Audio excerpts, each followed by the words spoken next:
नमस्कार मेरे प्यारे विद्यार्थियों, आप सभी का स्वागत है आपके अपने YouTube चैनल छात्र आश्रम पे। जैसा कि हम लोगों ने आप लोगों को बताया था कि क्रैश कोर्स के दौरान कि हम आप लोगों को सिलेबस डिफाइन करेंगे, सिलेबस आप लोगों को बताएंगे। उसी कड़ी में हम लोगों ने 2 सब्जेक्ट का यानी साइंस का, विज्ञान का और सामाजिक विज्ञान सोशल साइंस का सिलेबस आप लोगों को बता दिया। अब तीसरा सब्जेक्ट आप लोगों का बचता है गणित। गणित के बारे में अब हम आप लोगों को समझाने के लिए जा रहे हैं। तो गणित में आप लोगों को बेसिकली मेन जो है मुख्य 7 ही चैप्टर हैं। 7 चैप्टर में आपको इसके अंदर में वो 2-3 चैप्टर जैसे कि अलजेब्रा के अंदर में 3-4 चैप्टर और बढ़ जाते हैं जो छोटा-छोटा चैप्टर है अलजेब्रा के अंदर में। मेन आपको 7 ही चैप्टर आपको इसमें पढ़ने हैं। तो उसमें पहला चैप्टर जो है गणित के अंदर में आपको पहला चैप्टर आपको पढ़ना है संख्या पद्धति। संख्या पद्धति का मतलब नंबर सिस्टम इसको इंग्लिश में बोलते हैं कि नंबर है क्या, आखिर नंबर कितने तरह के होते हैं, नहीं होते हैं, इस सब चीज़ों के बारे में आपको बताया जाएगा। जैसे कि आप पढ़े होंगे कि परिमेय संख्या जिसे p/q के रूप में लिखा जाता है, इन सब संख्या क्या है, परिमेय संख्या क्या है, अपरिमेय संख्या क्या है, परिमेय संख्या का बहुत सारे फंक्शंस मतलब बहुत सारे कार्य क्या क्या हैं, किस तरह के गुण को शो करता है, नहीं करता है, इन सब चीज़ों के बारे में हम इसमें नंबर सिस्टम में पढ़ेंगे। दूसरा चैप्टर है आपको बीजगणित। बीजगणित को ही इंग्लिश में हम लोग अलजेब्रा कहते हैं। ये थोड़ा सा बड़ा चैप्टर होता है, इसमें यही तो एक बड़ा चैप्टर होता है। इसे 4 पार्ट में बांटा गया है। पहला चैप्टर आपको पढ़ना है बीजगणित के अंदर में बहुपद। बहुपद मानी यानी पोलिनोमियल। बहुपद का मतलब हिंदी से ही स्पष्ट होता है कि बहुपद मतलब बहुत सारे पद होंगे इसमें। आपने पढ़ा होगा कि x² + 2x + 3 इस तरह के कितने पद हो गए। x² एक पद हुआ, 2x एक पद हुआ, 3 एक पद हुआ, इसमें 3 पद हो गए। तो इस तरह से बहुपद बन गए, बहुत सारे पद बन गए। तो इस चीज़ को उसको कैसे सॉल्व करना है, नहीं करना है, वो बहुपद में आपको पढ़ाया जाएगा। पोलिनोमियल के अंदर में आपको पढ़ाया जाएगा कि बहुपद को आप फिर कैसे सॉल्व करना है। एक्स का वैल्यू आप फाइंड करते हैं, उसमें प्राप्त करते हैं कि एक्स का मान कैसे निकाला जाए। तो इस चीज़ के बारे में आप बहुपद में पढ़ेंगे। दूसरा आपका चैप्टर है 2 चर वाले रैखिक समीकरण। यानी इसमें 2 गो चर रहेगा। 2 गो चर, चर का मतलब चरने वाला। चरने वाला मतलब वो बदलते रहता है हमेशा। चरने वाला जो होता है वो बदलते रहता है, एक जगह से दूसरी जगह जाते रहता है। बदलने वाला, चर से याद रखिए, बदलने वाला। तो 2 चर वाले रैखिक समीकरण, इसमें 2 चर होंगे, 2 वेरिएबल होंगे। इंग्लिश में उसको वेरिएबल कहते हैं, बदलने वाला। जैसे एक्स और वाई। उसमें क्या कर देगा, पहले इसमें बहुपद वाले में एक्स ही रहेंगे सिर्फ, और इसमें क्या कर देंगे, 2 चर आपको डाल दिया जाएगा, एक्स और वाई। 2x² + 3y प्लस इस तरह से आपको दे करके एक बहुपद बना करके दे दिया जाएगा, जिसको 2 चर वाले रैखिक समीकरण होंगे। और उसमें कहेंगे कि x का भी वैल्यू फाइंड करिए, प्राप्त करिए, और y का भी वैल्यू क्या करिए, प्राप्त करिए। x का और y का मान प्राप्त करिए। तो इस सब चीज के बारे में, इसके बारे में हम जो है 2 चर वाले रैखिक समीकरण यानी लीनियर इक्वेशन इन 2 वेरिएबल में हम पढ़ेंगे इसको इंग्लिश में। आगे तीसरा चैप्टर है आपको द्विघात समीकरण। द्विघात क्वाड्रेटिक इसको इक्वेशन इसको इंग्लिश में कहते हैं। द्विघात समीकरण, घात का मतलब आप समझते हैं कि उस पर पावर लगा हुआ रहता है। घात का मतलब उसको पावर कहते हैं। घात 2 होता है, द्विघात, त्रिघात, चतुर्थ घात, इस तरह का घात आपने पढ़ा होगा। तो 2 घात वाले समीकरण मतलब स्क्वायर वाले समीकरण आपको इसमें पढ़ाए जाएंगे।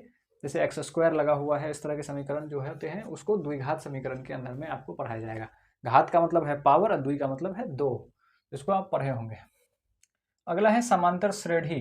समांतर श्रेणी मतलब अर्थमेटिक प्रोग्रेशन। नंबर आपको दे दिए रहेंगे कि 1, 5, 10 इस तरह से नंबर आपको सीरीज में दिए रहेंगे, और बताएंगे कि बताइए कि 1, 5, 10, 2, 3, 4 दिए रहेंगे। आप बोल देंगे कि बताइए 50वां, 100वां क्या नंबर क्या होगा। इसके बाद इस तरह से अगर हम बढ़ते जाएं तो 50वां नंबर क्या होगा। तो आप उसको जोड़ने जाइएगा कि 1 के बाद 5 आया तो 4 बढ़ा है, फिर 4 जोड़ते जोड़ते 50, तो आपको क्या लगेंगे, बहुत सारे समय लग जाएंगे। तो उसी को कहते हैं अर्थमेटिक प्रोग्रेशन। समांतर श्रेणी प्रोग्रेस होता है। अर्थमेटिक प्रोग्रेशन का मतलब प्रोग्रेस होते रहता है, बढ़ते रहता है। उस सीरीज में नंबर बढ़ता रहेगा। आपको अब पूछ दिया जाएगा 49वां पद बताइए। हिंदी में आपको पद कहा जाएगा कि 49वां पद बताइए। तो 49वां पद निकालने के लिए क्या करेंगे, आप जोड़ते रहेंगे।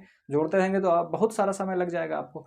तो वो कैसे निकाला जाता है समांतर श्रेणी में 49वां 50वां जो भी पद हैं वो सब कैसे निकाले जाते हैं, वो सब आपको इसी में पढ़ाया जाएगा कि कैसे निकालना है। उसमें बहुत सारे फैक्टर होते हैं, तो वो समांतर श्रेणी के आपको अंदर में पढ़ाया जाएगा। जब चैप्टर स्टार्ट होगा इसको बहुत ही ब्रीफ से आपको समझाया जाएगा।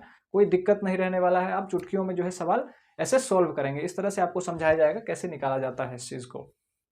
उसके लिए आप मत घबराइए, वो आप हम पे छोड़ दीजिए। तो ये आपका अलजेब्रा का काम हो गया। तीसरा आपका चैप्टर है त्रिकोणमिति। त्रिकोणमिति नाम से ही स्पष्ट है। हर चैप्टर का नाम से ही बहुत सारा चीज़ पता लग जाता है। जैसे हम अपने आपको बताया बहुपद का, द्विघात का, इस सब के बारे में, समांतर श्रेणी, तो चैप्टर ही बहुत सारी चीज़ों को खोल देता है। उसको तोड़ करके आप समझिए तो बहुत सारी बात को समझाता है। उसी तरह से त्रिकोणमिति। त्रि मतलब तीन, अगर संस्कृत शब्द है त्रि मतलब तीन, और कोण मतलब कोण को आप समझते हैं हिंदी में कोण बनता है, दो एंगल, दो जो लाइन है आपस में जुड़ करके कोण बनाते हैं, तो तीन कोण। अब मिति मतलब उसको नाप तोल करेंगे हम लोग, तो तीन कोण का जो माप करने वाला जो मैथमेटिक्स है जिसमें हम समझेंगे, जैसे sine theta, cos theta, tan theta, इस तरह का जो आप थीटा वाला जो चीज़ पढ़ते हैं वो त्रिकोणमिति के अंदर में आता है। उसमें तीन कोण का जो होता है नाप होता है, परिमाप होता है, तो उसके बारे में हम इसमें बहुत अच्छे से पढ़ेंगे। इसी के अंदर में एक छोटा सा एक चैप्टर और आएगा आपको, हाइट एंड डिस्टेंस, जिसको इंग्लिश में कहते हैं, हिंदी में कहा जाता है ऊंचाई एवं दूरी। उसका एक चैप्टर आएगा आपको ऊंचाई एवं दूरी का। जो हाइट एंड डिस्टेंस जो होगा वो त्रिकोणमिति से ही रिलेटेड, अगर आप त्रिकोणमिति को अच्छे से समझ लेते हैं, ट्रिग्नोमेट्री को, तो आप हाइट एंड डिस्टेंस यानी ऊंचाई एवं दूरी को बहुत ही आराम से बना लेंगे। कोई समझ में अगर आ गया तो आप आराम से उसके साथ बनाएंगे, नहीं आपको प्रेशर लगेगा ही नहीं, आप उसके साथ खेलेंगे। मतलब खेलने का मतलब है कि अगर आपको हम समझा दें, आप जैसे कि आपको पता हो गया कि मेरा नाम ये है, मेरे पिताजी का नाम ये है, उनके पिताजी का नाम ये है, फलाना आपको परिवार के बारे में, अब उसके बारे में हम आपसे पूछते रहे कि आपका नाम क्या है, तो उसमें आपको प्रेशर पड़ेगा, आप डायरेक्ट बताइएगा आपका नाम क्या है। उसी तरह से आपको त्रिकोणमिति में इस तरह से समझा दिया जाएगा कि आप क्वेश्चंस के साथ खेलेंगे, आपको मजा आएगा कि अच्छा ये कैसे कैसे चल रहा है, कैसे कैसे निकलेगा, आपको प्रेशर लगेगा ही नहीं, बशर्ते कि अगर आपको समझा दिया जाए। अगर रटा दिया जाएगा कि ऐसा होता है, चलो समझ लो, तो फिर रटने के बाद आपको प्रेशर फील करेंगे, आपसे क्वेश्चंस बनेगा नहीं। अगर आप हर पहलू को अच्छे से समझते हैं तो आप क्वेश्चंस को पकड़ के, मतलब खदेड़ खदेड़ के आप क्या करिएगा, उस क्वेश्चंस को सोल्व करिएगा और अच्छे से अच्छे मार्क्स प्राप्त करिएगा। मैथमेटिक्स में 100 में 100 भी स्कोर किया जा सकता है, तो आपको समझ में आया हुआ हो, रटाया ना गया हो, नोट्स मोटा मोटा ना बनाया गया हो, यहाँ पर बातों को फिट किया गया हो, दिमाग में बताया गया हो, तो आपको बहुत बढ़िया परिणाम देखने को मिलेंगे इसके अंदर में। तो जिसके लिए हम हैं, वही काम हम आप लोगों के साथ करने वाले हैं, करेंगे। इसी के लिए हम यहाँ पे आए हैं आप लोगों को यूट्यूब पे पढ़ाने के लिए। तो त्रिकोणमिति के अंदर में आपका ये काम चलेगा। अगला चैप्टर है नियामक ज्यामिति। नियामक ज्यामिति का मतलब है कोऑर्डिनेट ज्योमेट्री। आपको पॉइंट दे दिया जाएगा, इस तरह से लाइन खींच दिए जाएंगे, कोऑर्डिनेट, इसको वाई कोऑर्डिनेट, इसको एक्स कोऑर्डिनेट, यहाँ पे कोई पॉइंट दे दिया जाएगा, कहेगा इसका कोऑर्डिनेट बताइए, तो आप क्या करते हैं, एक्स से नापते हैं, फिर वाई से मापते हैं, आप बताते हैं कि एक्स पे इतना है, वाई पे इतना है, ये कोऑर्डिनेट हो गया इसका, इस पॉइंट का ये कोऑर्डिनेट हो गया, तो इसको कहते हैं कोऑर्डिनेट ज्योमेट्री। अब इसका डिस्टेंस निकालते हैं, दूरी निकालते हैं, दूरी सूत्र होता है, बहुत सारी चीज़ इसके अंदर में होते हैं। आप टेंशन ना लीजिए, बस आप समझिए कि आपके पास सिलेबस कितना है, आपको कितना पढ़ना है आखिर, ये बस पता कर लीजिए। इसके बाद पढ़ना कैसे है वो हम पे छोड़ दीजिए, कैसे बताना है नहीं बताना है। तो नियामक ज्यामिति के अंदर में हम इस चीज़ को पढ़ेंगे, जिसको कोऑर्डिनेट ज्योमेट्री इंग्लिश में कहते हैं, ये इसी को कोऑर्डिनेट कहते हैं, हिंदी में इसको नियामक कहते हैं। कहीं पॉइंट डाल दिया जाएगा, अब वो कितना है, एक्स से कितना है, वाई से, इसी चीज़ों को बताना है आपको। इसका बहुत सारा उपयोग है। आपको एयरफोर्स में जो जाइएगा, बहुत सारे रक्षा उपकरण में कोऑर्डिनेट बताने का मतलब, आप 3D में कहाँ पे कोई चीज़ है, आसमान में कोई चीज़ है, तो वो कोऑर्डिनेट से ही बताया जाता है। जीपीएस जो हमारा काम करता है, कोऑर्डिनेट से ही काम करता है। जीपीएस जो आप लोकेशन शेयर कर देते हैं किसी को मोबाइल से, जो लोकेशन शेयर कर रहे हैं आ जाओ, वो कैसे काम करता है, इसी पे काम करता है, कोऑर्डिनेट से ही काम करता है। बिना कोऑर्डिनेट के लोकेशन आपका जीपीएस काम ही नहीं करेगा। तो इसका बहुत उपयोग है, इस चीज़ को बारे में हम समझेंगे आगे चल करके। ज्यामिति के अंदर ज्योमेट्री आपको पढ़ना है कि ज्योमेट्री बहुत सारे होते हैं, स्क्वायर, रेक्टेंगल, मतलब वर्ग, आयत, त्रिभुज, वो सब आपको ज्यामिति के अंदर में, ज्योमेट्री के अंदर में पढ़ाया जाएगा। त्रिभुज में बहुत पढ़े होंगे कि एस का मतलब साइड, यानी भुजा समरूपता होता है। तीन भुजा अगर सेम हो गए, दो ट्राइंगल के, दो त्रिभुज के, तो वो क्या हो जाता है, उसमें लिख देते हैं कि भुजा समरूपता, यानी ये ट्राइंगल समरूप है, मतलब एक ही है, किससे, तो भुजा समरूपता से। फिर एस साइड, एंगल साइड, इस तरह का आप पढ़े होंगे, अगर पीछे पढ़े होंगे तो क्रैश कोर्स आपका चल रहा है, पीछे आपको अगर फाउंडेशन में टीचर अच्छे से पढ़ाए होंगे तो आप इस चीज़ को जान रहे होंगे। तो वो सब चीज़ें आपको ज्योमेट्री में पढ़ाया जाएगा। अगला है क्षेत्रमिति। क्षेत्रमिति का मतलब मेंसुरेशन का मतलब हुआ आपको 3D वाला चीज़ दिया जाएगा, गेंद दिया जाएगा, गोला, शंकु, जिसको हिंदी में शंकु कहते हैं, इंग्लिश में कोन कहते हैं, वो सब दिया जाएगा।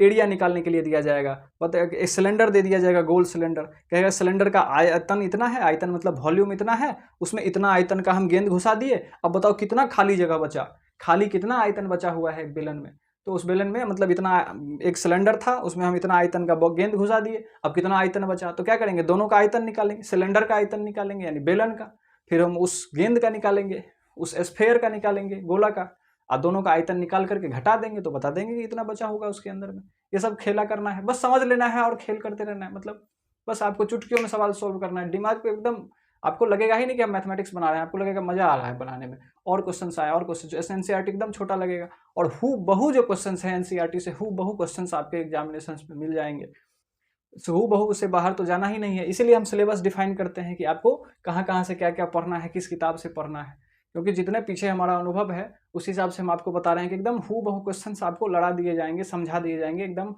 टकरा दिया जाएगा। तो आप मैथमेटिक्स में या कोई भी सब्जेक्ट में आप टेंशन ना लें, बस आप हमारे साथ बने रहें, बस देखें कि आपको सिलेबस कितना पढ़ना है, कितना समझना है बस। अगला है सांख्यिकी एवं प्रायिकता, लास्ट में छोटा सा स्टैटिक्स एवं प्रोबेबिलिटी इसको कहते हैं। सांख्यिकी आप पढ़े होंगे, माध्य, माध्य का बहुलक, ये सब निकालना आप सीखे होंगे इसके अंदर में। माध्य कैसे निकालेंगे, बहुत सारा नंबर दे देगा, 4-5 नंबर दे देगा, कहेगा माध्य निकालिए, इसके बीच में कौन सा आएगा, माध्यिका निकालिए, बहुलक निकालिए, निकाले होंगे आप, ये फिक्स है, 10-10 मार्क का आएगा आपको, 20 मार्क्स के अंदर में आएंगे, देखने को मिलेगा आपको। तो ये स्टैटिक्स के अंदर में आता है प्रायिकता। प्रायिकता का मतलब संभावना, संभावना किसी भी चीज़ का संभावना टोटल 1 बनता है, यानी संभावना का मतलब है कि आज बारिश होगी, इस बात की संभावना कितनी है, तो पूरे टोटल संभावना होगी आपको 1, टोटल संभावना जो आपको देखने को मिलेगी वो मिलेगी 1 प्रायिकता होता है। समझे कि नहीं समझे, तो वो सब प्रायिकता के अंदर में आपको बताया जाएगा और समझाया जाएगा, तो ये प्रायिकता के अंदर में आपको समझने को मिलेगा। तो ये है आपका मैथमेटिक्स का सिलेबस, इतना ही सिलेबस आपको पढ़ना है। ये आपको 60 दिन में थ्योरी और एक्सरसाइज सारे करवा करके आपको समझा करके खत्म कर दिया जाएगा। इसके बाद आपको 1 महीना इसको फिर से रिवाइज करने के लिए दिया जाएगा, उसमें आप 10 दिन में इसको फिर से बना लीजिएगा। अगर आप 2-2 घंटा 3-3 घंटा रोज बनाइएगा, फिर 10 दिन में कवर हो जाएगा, फिर 30 दिन में 3 बार आपका ये मैथमेटिक्स खत्म हो जाएगा। और अगर 3 बार बना लीजिएगा तो सच मानिए आपका मतलब कि एकदम 90 प्लस ही रहेगा, 90 प्लस ही, 98-99 ऐसे मार्क्स आप स्कोर कर सकते हैं आराम से। अभी साल भर आप कुछ नहीं पढ़े, कोई मतलब नहीं है, कोई दिक्कत नहीं है, कोई समस्या नहीं है। अगर आप इस 2 महीना नहीं पढ़ते हैं तो फिर आपको दिक्कत है। अगर साल भर लड़का 10 महीना खूब पढ़ा है और अगर इस 2 महीना में नहीं पढ़ेगा तो फिर कुछ नहीं उसको आने वाला है। और साल भर लड़का कुछ नहीं पढ़ा है और इस 2 महीना में अगर वो अच्छे से पढ़ लेगा, ठीक से पढ़ाई शुरू कर देगा, समझ रोज क्लास को अटेंड करेगा, इसी रोज आपको वीडियोज मिलेंगे, रोज आप अगर पढ़ेंगे तो आप अच्छे से अच्छे मार्क्स 2 महीने के मेहनत से आप ला सकते हैं। तो ये चीज़ है, आपको 60 दिन में इसको मैथमेटिक्स को खत्म कर दिया जाएगा।